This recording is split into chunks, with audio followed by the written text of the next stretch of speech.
नमस्कार, माझे नाव ममता रखवाल. मी आता दुसरी शिकत आहे. मी आज तुम्हाला सर्वांना बिरसा मुंडा यांची विषयी माहिती सांगणार आहे. वीर बिरसा मुंडा यांची जयंती. बिरसा मुंडा यांचा जन्म 15 नोव्हेंबर 1875 रोजी झाला. त्यांना धरती आबा म्हणूनही ओळखले जाते.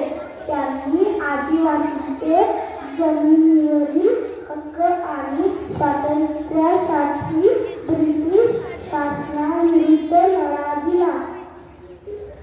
त्यांनी आदिवासी जनतेला एकत्र